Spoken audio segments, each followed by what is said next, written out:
We've got a quorum, and we've got a lot of people that want to weigh in on one of these bills. So we're going to go ahead and get started. Let me just tell you how we're going to run the show today. First, we're going to hear from Representative Gullett on House Bill 1496. And then we're going to, after we decide what we're going to do on that bill, we're having a hearing only on House Bill 1150, Freedom to Farm Act. We've already heard from the bill's author, but we're going to hear from him briefly again today.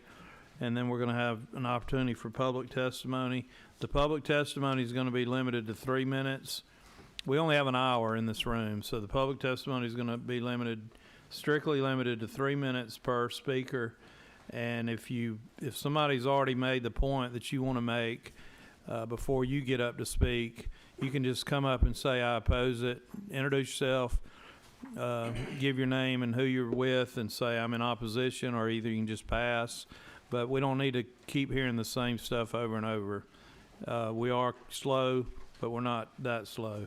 So that's how we're going to run the meeting today. All right. We will open with a word of prayer. We want to pause and kind of get centered here. Ask the Lord to give us some grace and wisdom and discernment. So I'm going to say it today, if you don't mind. Heavenly Father, we thank you, Lord, for your redeeming grace, and we thank you for this beautiful day and this beautiful state, and the citizens gathered here to express their opinions. And we thank you for our democracy and our ability to gather and debate and discuss issues that we don't necessarily always agree on. We pray that you will keep our discussion civil today, and you will give us discernment and patience and wisdom. All these things we ask in Christ's name. Amen. All right, Representative Gullett. Livestock running at large. That's right. Potbelly pigs. What all we got here? Hey, thank you guys. Thank you, Chairman, for having me present the bill. Working from LC 442073S.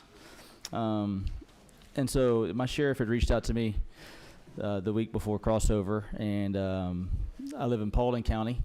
It's a suburban county. It's really 2/3 rural and 1/3 just like Cobb County. And so we have some of the problems that I guess suburbia has and exturbia has.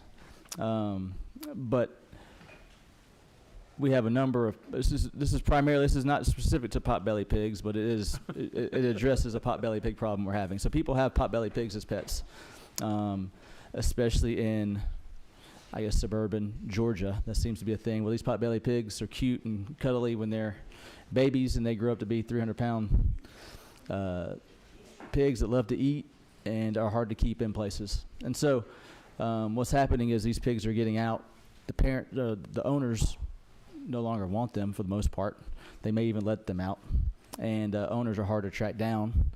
And so what's happening is my sheriff is having to keep these potbelly pigs through the process of looking for the owner, not being able to find the owner, the advertisement of selling these pigs, keeping them, feeding them for 3 weeks, 4 weeks at a time before no one still wants them. There's not really a market for potbelly pigs.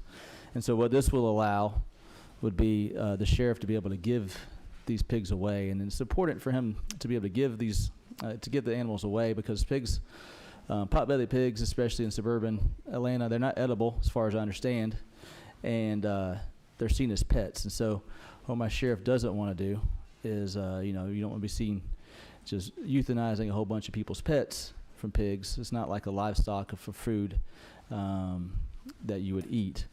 And so that's the gist of this, would just be to give them the ability to give these away if you can't find the owner.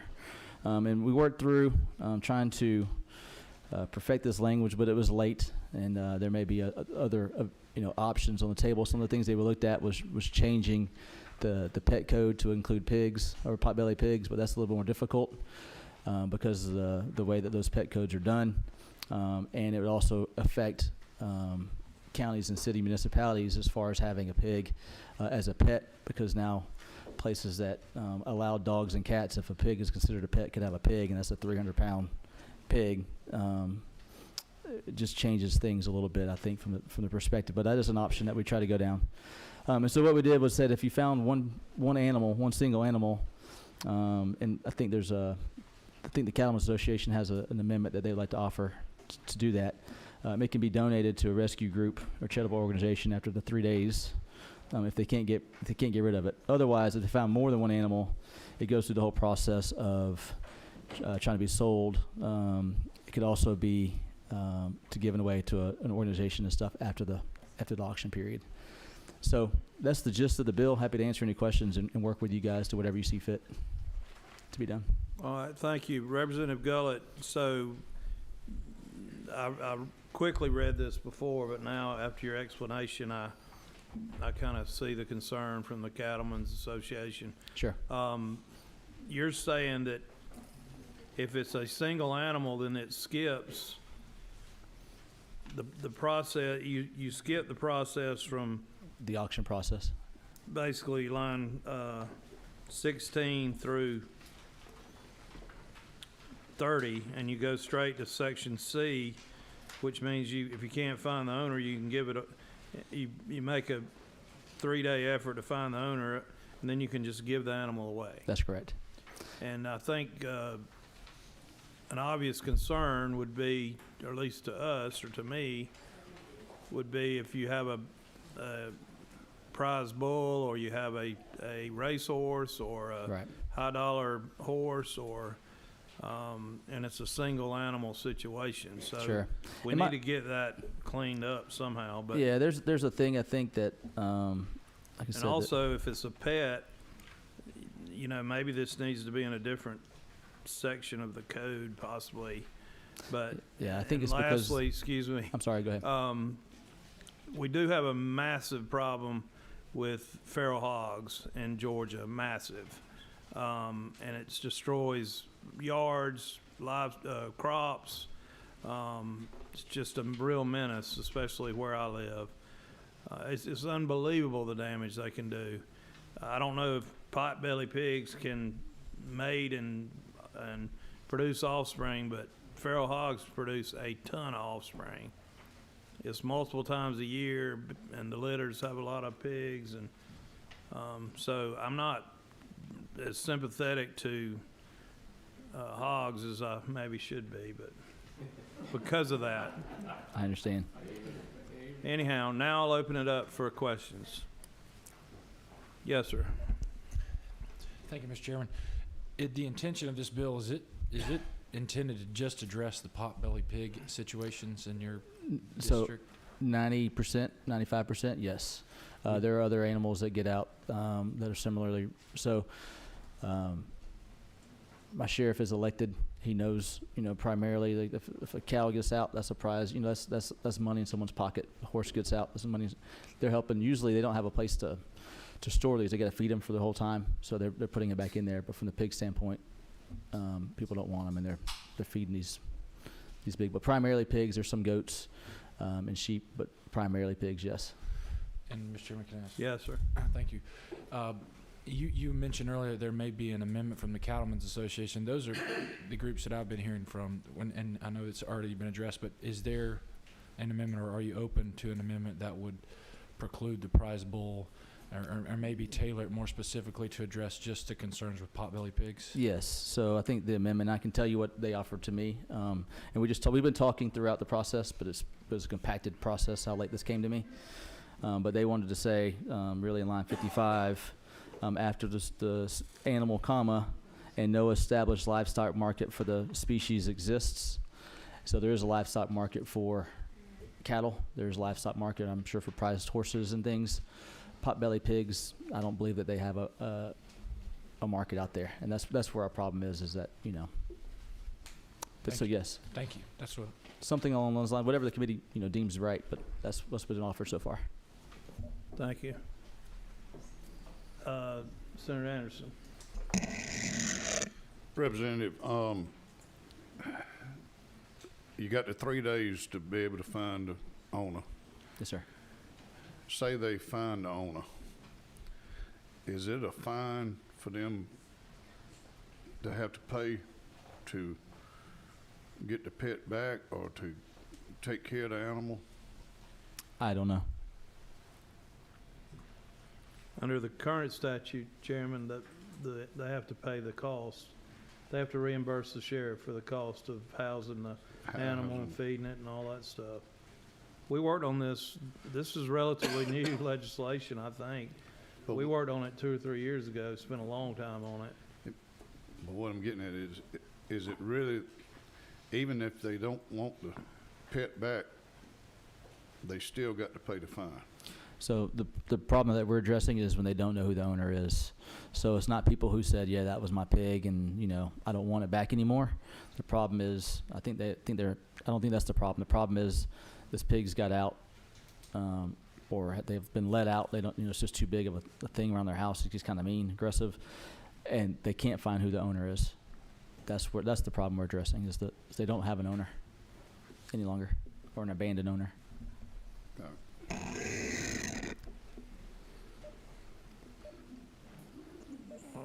Excuse me. All right, who's 11? And then we'll come to you, Senator Harper. Thank you, Mr. Chairman. Thank you for bringing this. How will the sheriff determine who will take the live? I mean, this is actually livestock generally. I guess my underlying concern would be that that somebody could build their own little profitable farm off of the free animals they get from a sheriff if there's not really a process for that. Yeah, so today my sheriff there's farmers who have farms that they're throwing a potbelly pig in there is not a big deal, and that's what he's, you know, generally doing, or someone who has the space for one, adding another one's not a big deal. I don't know that there's a market. I'm not sure how you'd make it profitable off of a potbelly pig, from what I understand, because there's not really a market for it to be sold. If there was a market, they would sell it and bring money back to the general fund, but it's really a cost, I think, just of, you know, owning the animal, but maybe a petting zoo or something. I'm not really sure. But since this isn't specific to potbelly pigs, this could be. I mean, you could get a good steer. You could get, in Sure. my case, you can get some good goats. Yeah, and I've talked to and talked to my sheriff, and I think this is sheriffs around kind of know their areas pretty well. I don't think this is, you know, I don't know how many good livestock cattle are in, you know, metropolitan areas or whatever, but people like in suburban, this is really a suburban problem for the most part. But in rural Georgia too, you know, the sheriffs are going to know, you know, hey, there's a farm right here, a bunch of cows, there's a cow missing, this is going to go. That sheriffs, I don't believe sheriffs are saying, yeah, hey, I know this is your cow, but I want to give it away. I don't think that's where the problem is going to be.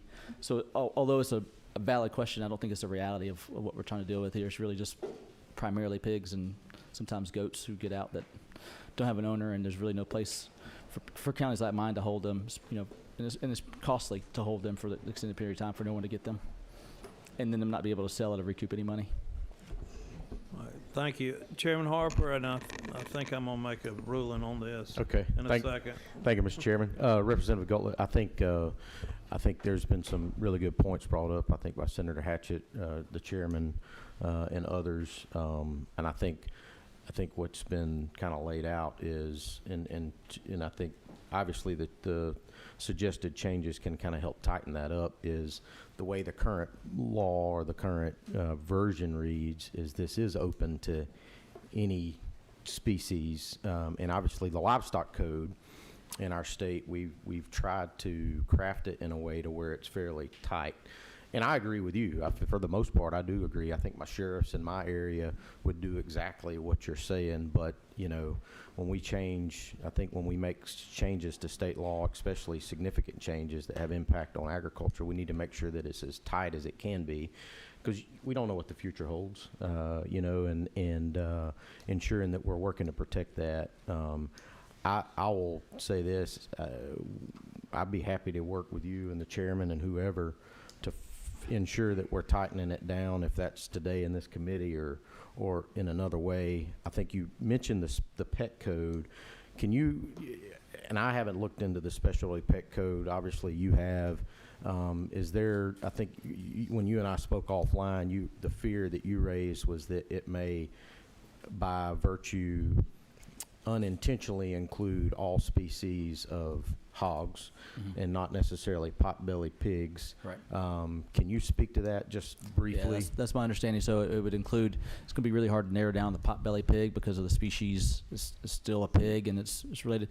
And if you change that to be included kind of in the pet world, like a dog or a cat, that would have significant impacts to our cities and counties because of the codes that they have related to, hey, this person's got a dog or this person's got a cat, now they have a pig in an apartment. Those types of things would be problematic. And that's where that would go. It may be able to be done, but it wasn't able to be done in the time that we had to do it, Gotcha. Okay, to keep this thing going. thank you. Sure, thank you. Representative Gullo, we want to help you with your problem. It's a legit problem.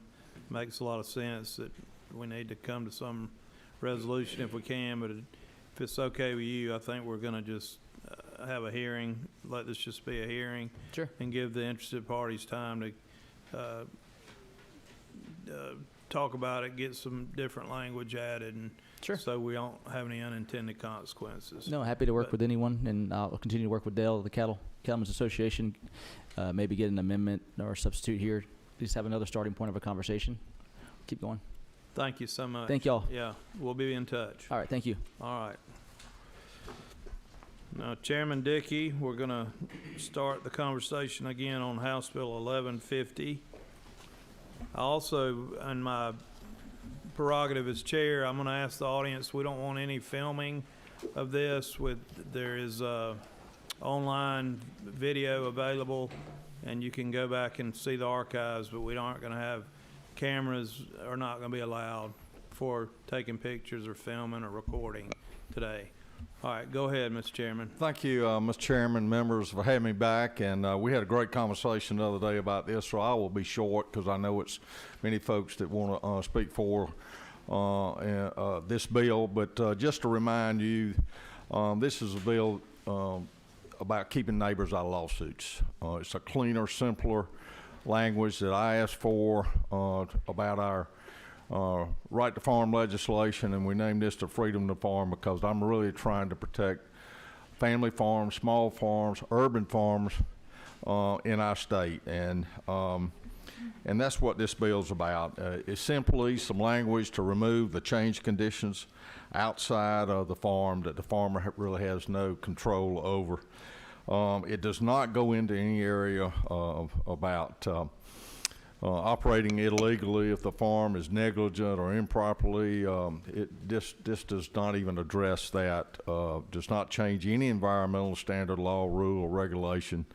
It does not give any additional protection to the farmer. This bill is about clarifying existing law that we have in language, and that's what it's really about. Any farm that's doing anything improper or illegally has no protection in this legislation. 98% of our farms in Georgia are family farms. Most of them are small. We have thoroughly vetted this bill. I have numerous farm organizations, business organizations across our state that endorse this bill. Georgia Green Industry Association, Georgia Farm Bureau. In fact, instead of bringing all our Farm Bureau presidents up here, they all wrote letters in support of this bill, and I've got those right here.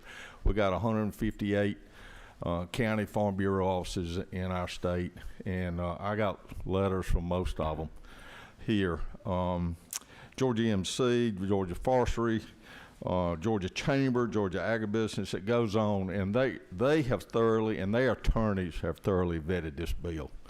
And I just, nobody loves farming better than I do. I love it, and I want to support farms across our state. It's a great industry that we have to keep. With that, I'll let the other discussion go. Y'all have heard enough of me, and I appreciate. I don't want to be a nuisance to this committee any further. So, Chairman, thank you very much.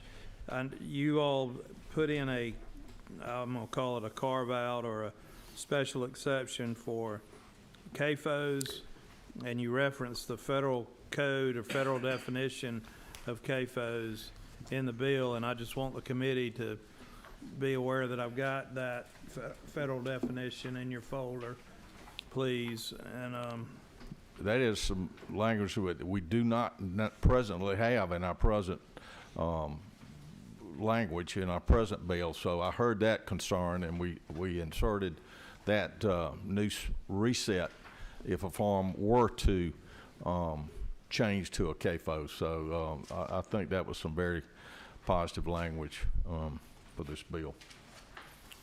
All right, thank you, sir. Thank you. All right, now we're going to take public testimony. I'm going to call up Mr. Neil Herring.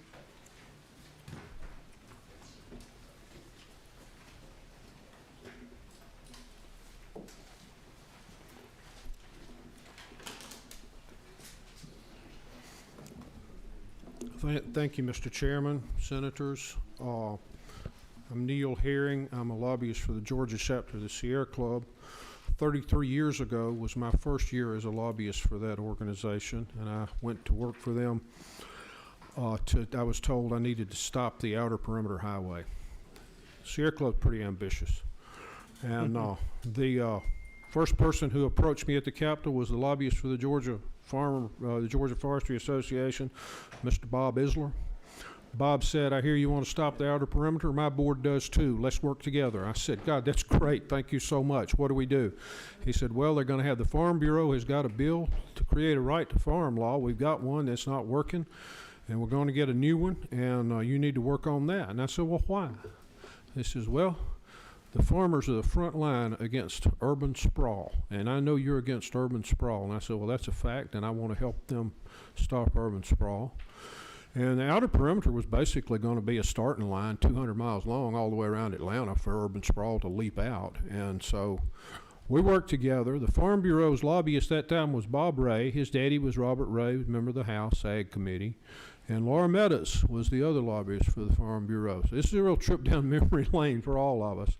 But Denmark Gruber was the general counsel for the Farm Bureau and a member of the House. And we went to him. Robert Ray told Denmark that I had some language he ought to look at, and I had the urban sprawl, a discussion of urban sprawl, and he took that. And Mr. Gruber, working with Mr. Gruber was the greatest honor of my life in this building. I got to work with him on 2 or 3 major bills, and he's without a doubt the smartest man I have ever worked with in a legislative context. He was absolutely brilliant.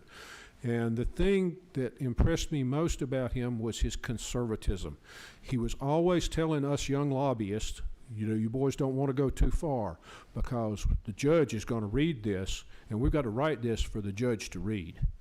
And the bill that we have today is the bill that Mr. Gruber wrote for the judges.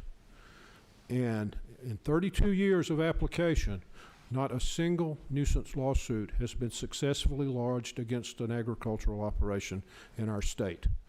That is conservative legislation in action. It's worked beautifully. I oppose this bill because it repeals that law. That's my problem with this bill. The changed conditions are the threat to the farmers. The difference between now and 32 years ago is changed conditions are different, but they're still changed conditions. They're still covered by the law. The biggest change condition I'm aware of in rural Georgia is the establishment of these gigantic warehouses and paved surfaces around them that are all running off onto other people's property. That's a huge change condition. Roads have been widened in 32 years. New roads have been built in 32 years. All of those are change conditions. Every time that happens, the farmers that are nearby there are protected against nuisance legislation by any new neighbors, any changed conditions. They don't have to worry about that threat. The thing that Mr. Gruber intentionally left out of his bill was any mention of those farmers, the protected class of farmers' right to defend their property rights against nuisance suits from their new neighbors and to protect so they can sue their new neighbors for the new neighbors' nuisance. They can't be sued by the new neighbors, but they can sue the new neighbors. This bill basically eliminates that right. It reduces it to a single year.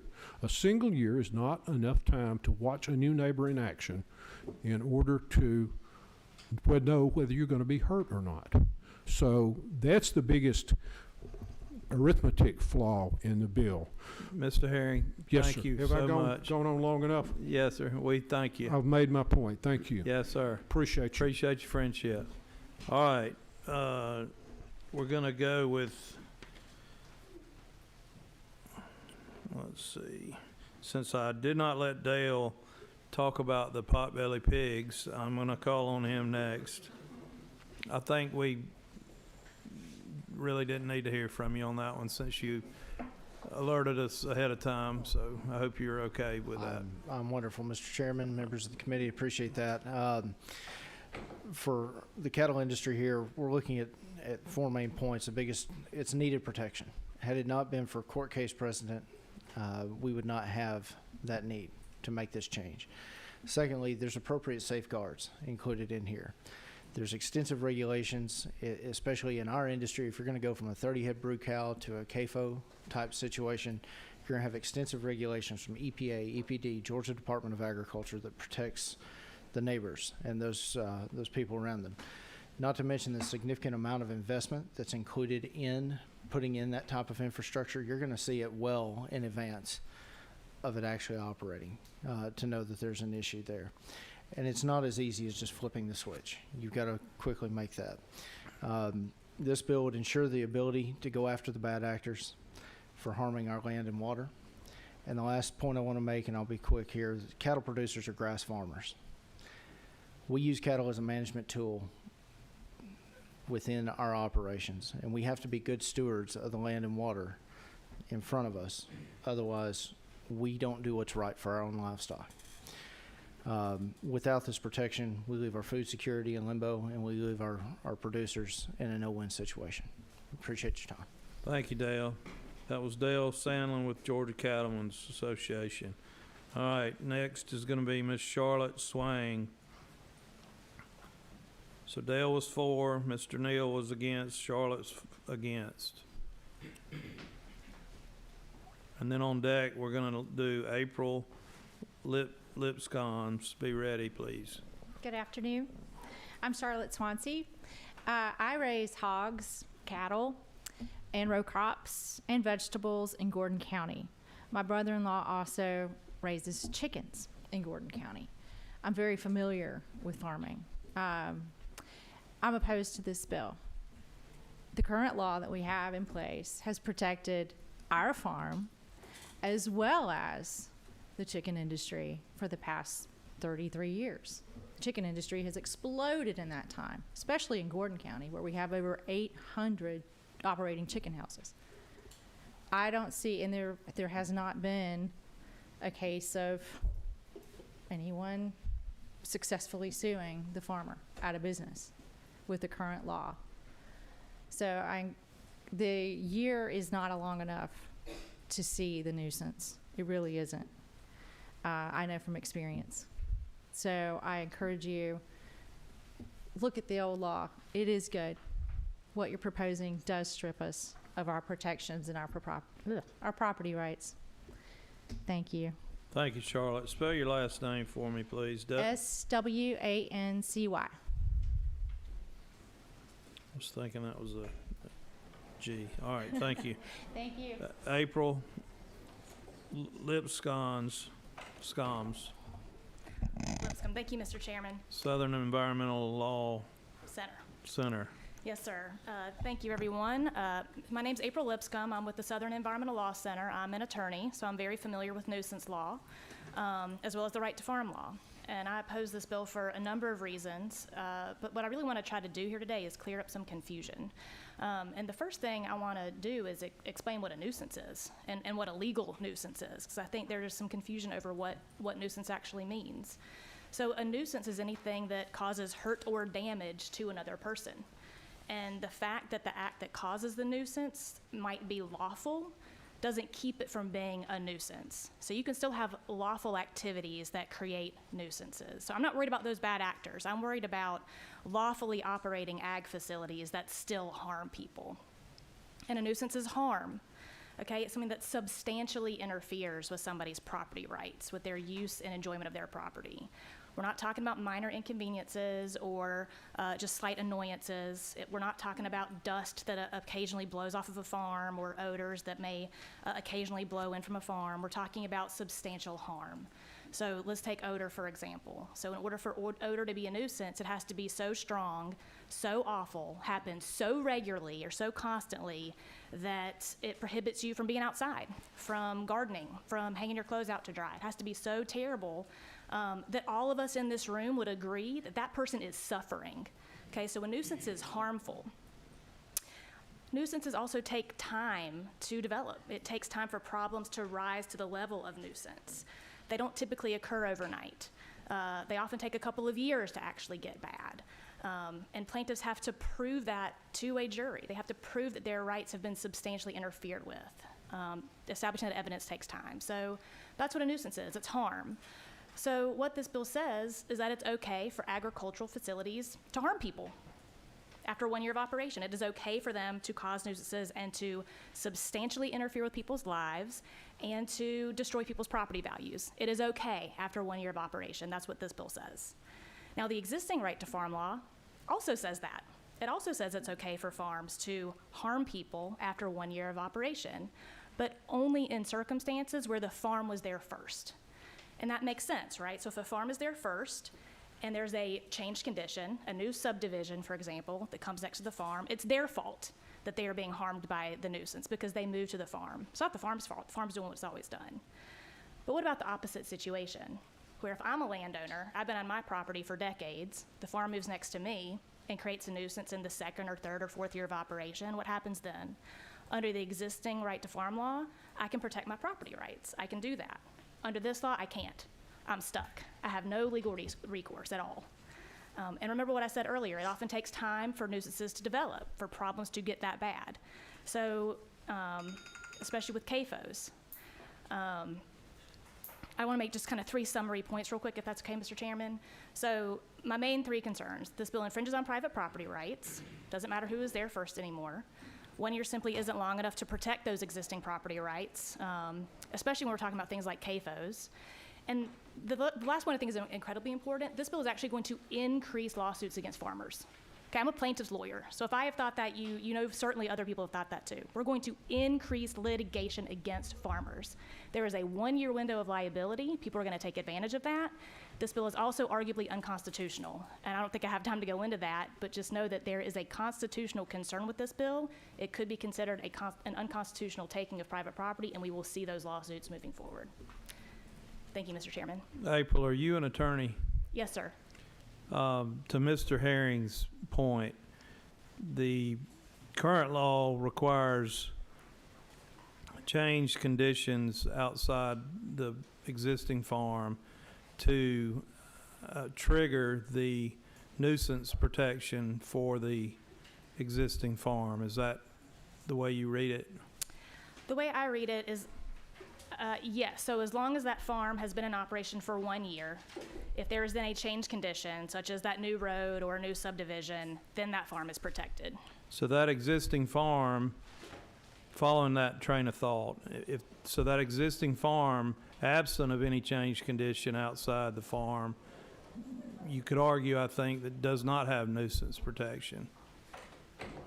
In other words, the farmer suing another farmer, if they both were adjacent farmers, and the farmer on the outside of the offending farm didn't change any of his conditions of what he's doing, would the existing farm have nuisance protection? I'm just something I thought about after Mr. Herring. If you have 2 farms that have been generally operating at the same time, I don't think there would be. They would have to go actually prove that they have a nuisance claim and try to prove that in court. If you have one farm that has potentially been operating there for decades and another farm moves in, that new coming farm could be considered a changed condition. It kind of depends on what was going around before then. If it was just land that was in timber and it was a CAFO, then that one CAFO. of them has to be there first, I guess. Yes, so. sir. All right. We're going to just ask you one question. point of clarification, Mr. Chairman, we've heard a lot about 1 year. Yes, sir. 1 year. On line 110, it points out the facility or operation has been in operation for 1 year or more. Is that correct? Yes, sir. That is current law, is that correct? Yes, but the meaning has changed. So that 1 year is currently in the existing law, but it's 1 year, and it's tied to change conditions. So under the existing law and House Bill 1150, any farm can be liable for nuisance during that first year of operation. It's after that first year of operation where there's a difference. So after the first year of operation, if an existing farm under existing law creates a nuisance, it depends on who was there first, right? Under this bill, it doesn't matter who was there first anymore. There is no liability after 1 year of operation. And that's what I have a problem with, because you're saying to a landowner who was there first, you're stuck. You can't recover. Thank you. Thank you. All right, Henry Jackson, and then Mike Giles after that.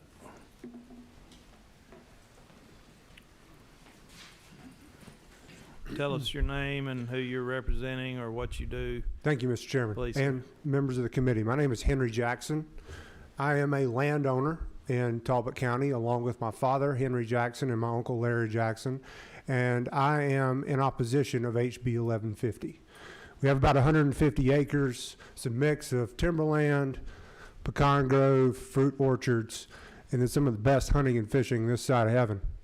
And right now, we are the first person there, because around us is entirely undeveloped land. It's all wild, good old South Georgia timberland.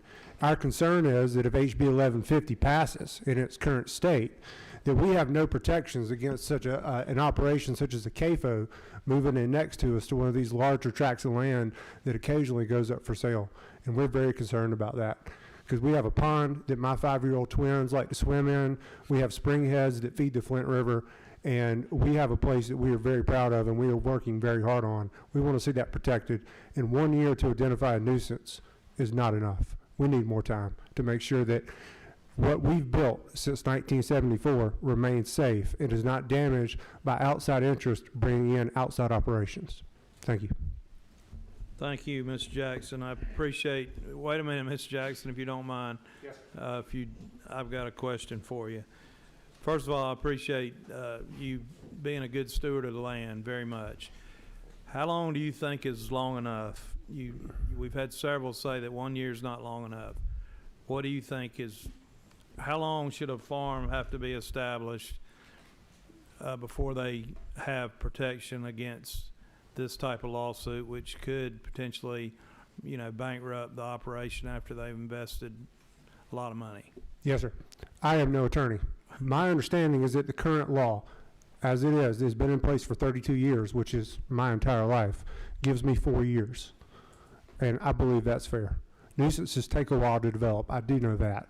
And 1 year is certainly not enough. Well, I'm no lawyer either. There's been discussion about that 4-year thing ever since we've been talking about this. I don't see it in the law anywhere, but so I think the nuisance in current law has to be, or the farm, anyway. Let's let the attorney speak to it, since you only play one on TV. Thank you, Mr. Jackson. Thank you, sir. That was a pretty dang good pivot. You ought to think about politics. I believe, Mr. Chairman, the nuisance, for an ordinary nuisance under the law, the statute of limitations is 4 years. And the carve-out here in the previous law to protect farmers dropped it down to 1 year after,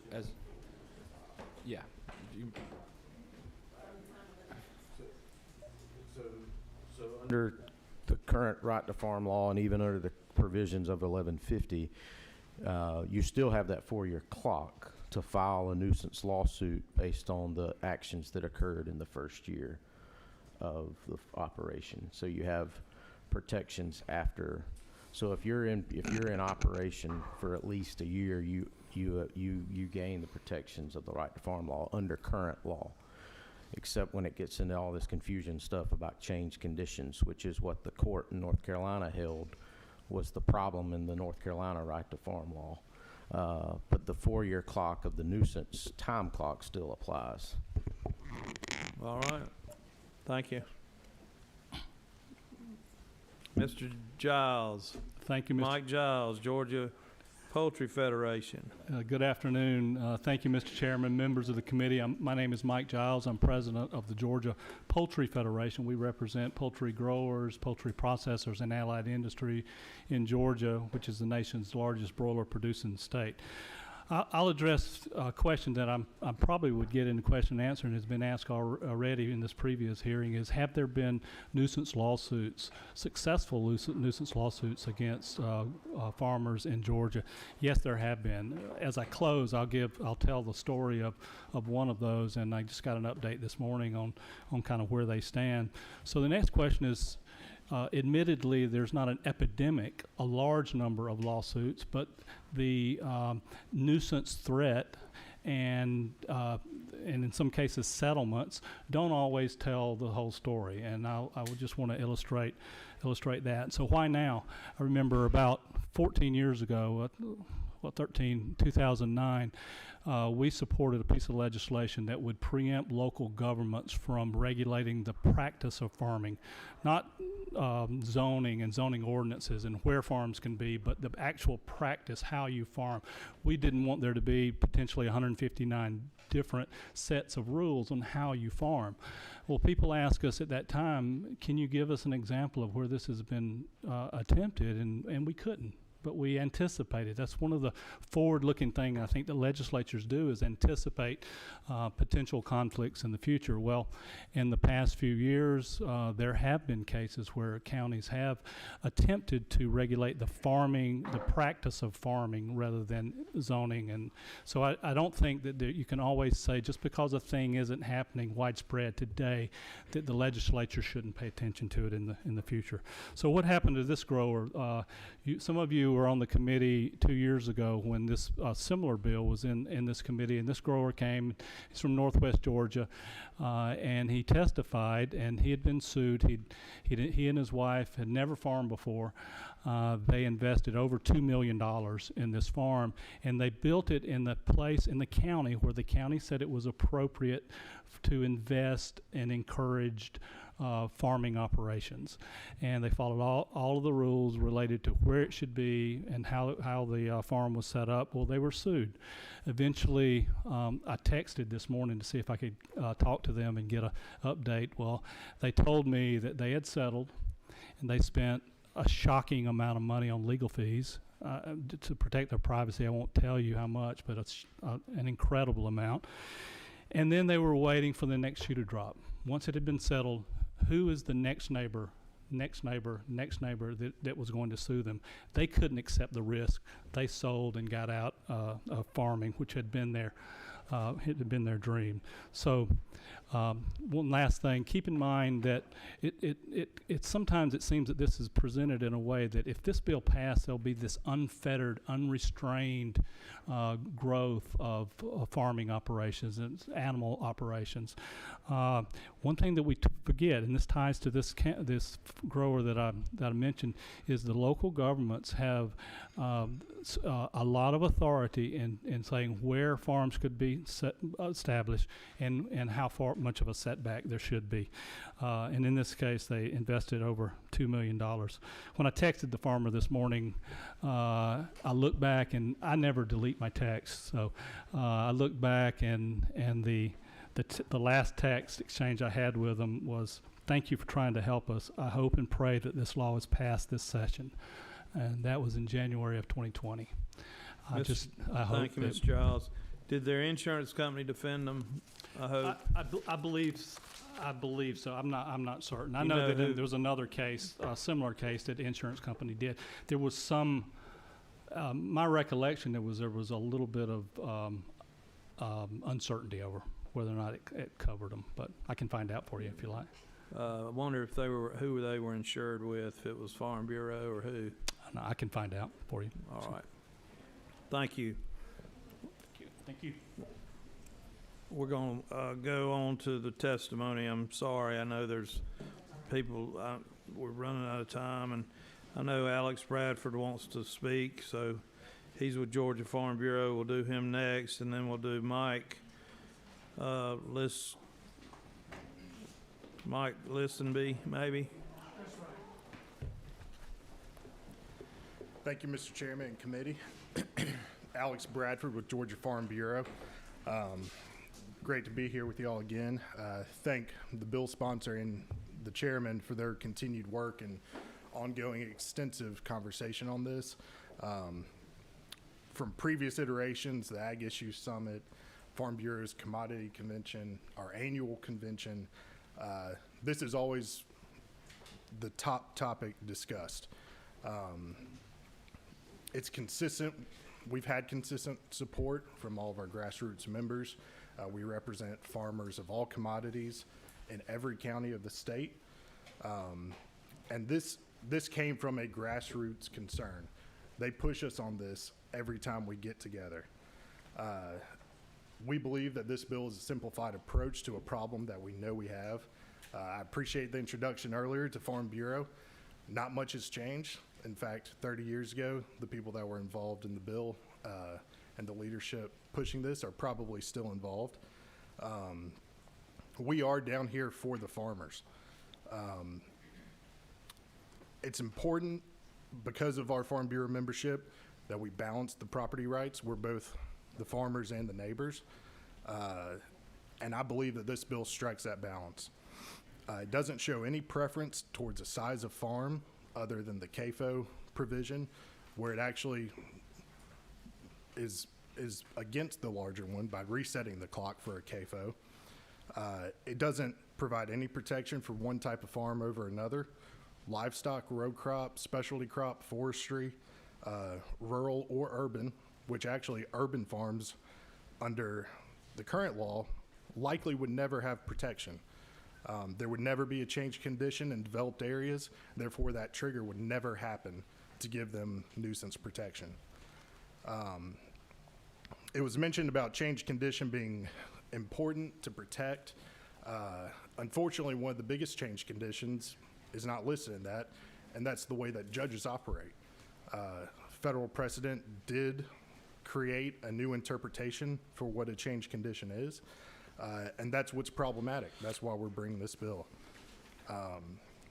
We believe that if we're to encourage any future farmers, kids to move back to their hometown, take on this significant investment and liability, not just monetary, but gambling with weather, they have to have some protection from nuisance. If they're doing the right things in the right places, at some point they ought to have protection. This bill specifies that they'll gain that after a year. However, I believe that that 4-year statute of limitation to sue for that first year is still there, giving them a day shy of 5 years. Thank you, Alex. Right on time. Perfect. All right, Mike Listenby. Mr. Chairman, I'd like to defer to my friend Ed Kneisel. He's on the list to speak. And in the interest of time, since we're running behind. Very nice of you. Thank you. Okay. All right, Ed Kneisel.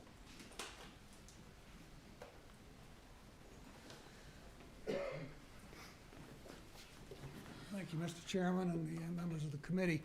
I'll try not to replow old ground. And indeed, as stated previously, the Georgia current nuisance law is very broad. What I want to try to address is this new House Bill 1150 needed, and what is its impact? And I'm going to talk about that from maybe a little personal experience. First, I was born and raised in Atlanta, so I'm not a native farmer. After I graduated from college and 3 years in the Navy, I entered law school at the University of Georgia. And when I finished there, I clerked 2 years for a federal judge and then joined a very large Atlanta law firm where I practiced for 40 years. Towards the end of that practice, I bought 40 acres in Fannin County, Morganton, Georgia. I built a barn and I moved my horses to that property. And 2 years after that, when I finally retired from the firm, My wife and I built a house where we now are permanent residents of Fannin County. Now, across the street from us when we moved in was a 96-acre, well, I'll say cattle farm. The owner of the property goes back to the early 60s, and they had about 20 or 30 head of cattle on that farm. Last summer, a developer bought the property. Last week, I discovered that the developer has planned to build a subdivision with 77 1 to 1.5 acre home sites. Maybe call that urban sprawl creeping into Fannin County. It happens in all parts of rural Georgia, I think.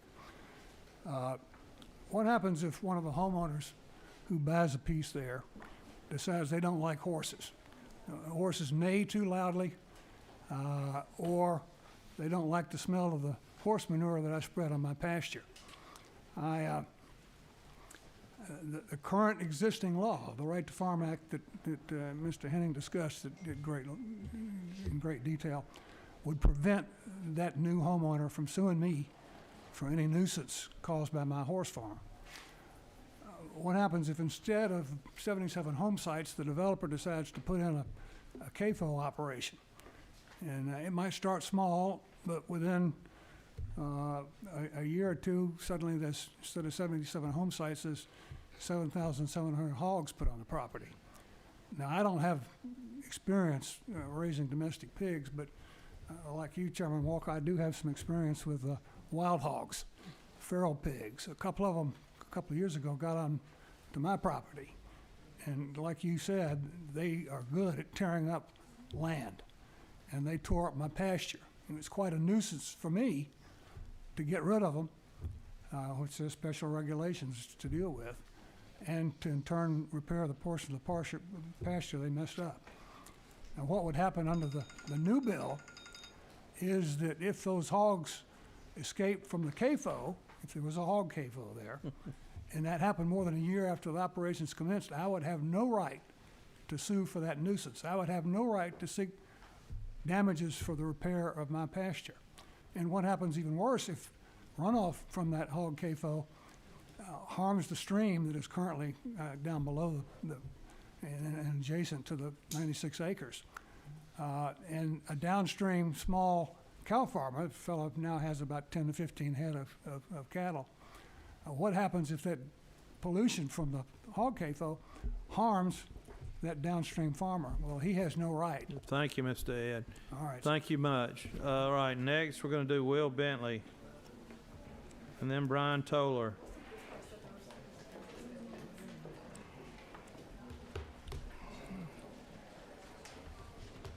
Thank you, Mr. Chairman, members of the committee. Will Bentley with Georgia Agribusiness Council. Obviously support this bill. A lot of the same things to say as a lot of our others have got up here to say. I do want to just, for sake of time, address some of the things that have been brought up. When you talk about hogs running at large, I guess you had that in both bills, but if the runoff from a CAFO or anything else is harming your streams and waterways, that's a trespass or a clean water violation or a Clean Air Act. That would not have protection under the current law or this new bill, HB 1150. I just want to make that clear. When we talk about all these scenarios where you could be harmed by your neighbors, there is recourse there. This bill would have nothing to do with those situations because you wouldn't have protection now and you wouldn't have protection under the new bill. So I just want to make that clear. And then I also want to point out too that some of the things that have been brought up is, who was there first. And when we look at investment in agriculture and the future of agriculture, what we're trying to do with everything we do with our foundations and different organizations and FFA and 4-H is find that next generation. But if we say now that only the people that have been here for generations deserve to be protected, then we've lost that cause and might as well not work any further towards that goal. I think it's right that you do have some say in what goes on if you are already existing as a farm or as a neighbor. But I think there's a certain time point where agriculture needs to be protected. I think the legislature 40 years ago in the 80s decided that agriculture is worthy of protecting, and that's why you see the right to farm law that was passed then. We're simply reacting to what has happened in other states. I do know I made one call to one attorney. The first call I made, I said, is nuisance lawsuits against agriculture an issue? He's an environmental attorney that represents agriculture. The answer was absolutely. Just settled a case and working on another case right now, where the case he just settled, the farmer was forced to buy his neighbor's land, which he didn't need or want, and their house, just to get the lawsuit to go away, plus the added hundreds of thousands of dollars of legal fees. So when we say that it's not a widespread issue, how many times does it have to happen before it is a widespread issue? If you're the one farm that it's affecting, I think you would argue that that's enough for the state to take action. I think we've done that in the past, and now we need to react to what is going on. That's the duty in front of us right now as an organization, and I hope that y'all will continue to support that and support HB 1150. Thank you. Thank you. All right.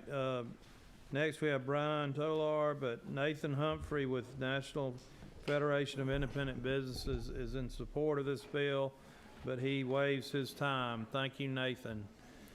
All right, go ahead, Brian. Thank you, Mr. Chairman. I'll be brief. I'm Brian Toller, representing the Georgia Urban Agriculture Council. That's a $10 billion industry that covers landscape, turf grass, nursery operations, and of course all the supplies for those products, much like our friends in the farm sector. So this issue is very important to not just livestock operations. I want to be clear on that. One of the things while we support the bill, I think the bill can be improved, and we had this discussion with Chairman Dickey on the House side, so I'm not sharing anything with y'all that we haven't discussed with the author. On line 42 of the bill, it talks about an agricultural operation. It defines an agricultural operation. And in that, it lists several items, and we believe that there is opportunity for clarity in the language on those items, and that is specifically the impact of smoke, dust, and noise. They're not specifically mentioned in the law currently. They're not mentioned in this bill either, and we think that perhaps that language could be added. Let the Legislative Council decide maybe where that might go if the committee so chooses. But we think there's opportunity, and the reason for that is this: when it was mentioned earlier about the origin of the right to farm bill it's in code now. If you look back, I just went back to 1980. Population in the state of Georgia in 1980, 5.5 million people. We've doubled. In 40 years, we doubled. What do we do the next 40 years? How long can we go before the agriculture operations and home operations, other businesses, how long can we go before those conflicts get really fierce? And that's the concern that we have. As Mike Giles mentioned earlier, we have to look forward. And that's what we want to do. And we think that while what is in the bill now is forward thinking on the livestock operation, that there's more we can do, not just for those that are in the turf grass specifically, those sectors, but also all of agriculture. All of agriculture is going to generate some smoke, some dust, and some noise. And we just see it as an opportunity to improve that. And Mr. Chairman, I'll leave that with the committee for further discussion. Happy to answer any questions. Thank you. Next, we have Philip Hodges. And then last, but certainly not least, Andre Villegas.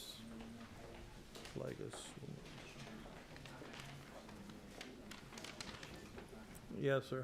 I have another committee too, so that'll be fine. No. Mr. Hodges, yes, sir. Tell us a little about yourself, and I think you're against this bill, but go ahead. I am. Thank you, Mr. Chairman and committee members. My name is Philip Hodges. I'm a retired CPA, and I've lived most of my life right here in this beautiful state of Georgia. I grew up in North Georgia in the heart of chicken country. I even worked in a chicken processing plant for a year. And is there anybody on this committee or anybody else in this room who can say they worked in a chicken processing plant for a year? Well, it was good. It was good. I still like chicken, and I eat other meats as well as the vegetables that my mother told me that I needed to eat. And I appreciate having food on my table, and I value the agricultural economy of this state. But all farming in Georgia needs to be clean. We shouldn't be short-sighted, and we should protect the land and waters of our beautiful state, including providing reasonable protection of the rights of existing property owners, looking at the long term. I'm a Georgia Farm Bureau member, but I think this is a bad bill. This bill attempts to address a problem that really doesn't exist and will create more problems than it solves. This bill will seriously erode existing property owners' rights to enjoy their property. 1 year from the beginning of operations is simply not enough time for a problem to become a nuisance. And if passed, I submit that this bill will increase the number of nuisance suits because property owners would feel the need to protect the limited rights that this bill imposes. This bill feels to me like government overreach affecting, harming existing property owners. In the previous committee meeting, I didn't hear clear explanations of how this bill would operate and what the problem is that it's trying to fix. Is there an existing problem with numerous nuisance suits? No. Is the proposed time period to identify a nuisance 1 year? Yes. And while I'm concerned about what I've heard related to this bill, my bigger concern is what is not being said and what's not being asked. It's questions like, is there really a problem that the existing laws don't adequately address? And who thinks we need this bill?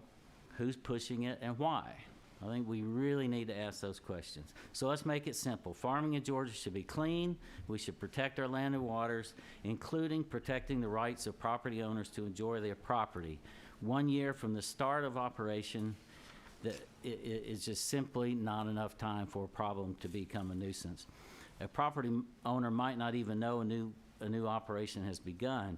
And if it were me starting a new operation, I would be sure to operate at a low level during the first year, after which I would be fully protected from any nuisance I created after that period.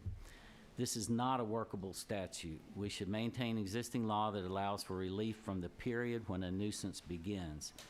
I rate this bill as smelly. Appreciate your time. Thank you, Mr. Hodges. Andres. Good afternoon, Mr. Chairman, members of the committee. Thank you so much for the opportunity to speak to you today. My name is Andres Villegas, and I head up the Georgia Forestry Association. The Georgia Forestry Association is in support of this bill. As Mr. Herring mentioned at the beginning of today's testimony, the protection that these types of laws grant us are really one of the cornerstones of our industry. Today, forestry accounts for about $39 billion worth of economic impact to the state, and we are the #1 forestry state in the nation. One of the most important things we can do is to be able to protect that the operations that we have and the investments that are currently here. Every year in the state of Georgia, we lose about 118,000 acres of forest land that's converted over urban uses. And so that encroachment that Bob Isler talked about 30 plus years ago is happening every single year and accelerating. For us to be able to continue to be successful in this space and continue to be the #1 forestry state in the nation, we've got to make sure that we've got protections for our landowners, for our mills, for our nurseries, for all of those operations, while still making sure that the rest of our legal our legal system and our rules and regulations are protecting the air, water, wildlife of the state too as well, so we can do those things in balance. This legislation, we believe, does that. It does it in its current form and also in its new form. So we applaud the author of the bill, as well as the many different organizations that have been involved in advising both for and against it to make sure that this legislation continues to be effective. So for the forestry sector, we believe that in its current form, as well as in this new form, we continue to have the protections we need. Thank you. Thank you. All right, I appreciate everybody for being brief with your comments, and the meeting will now stand adjourned. Thank you.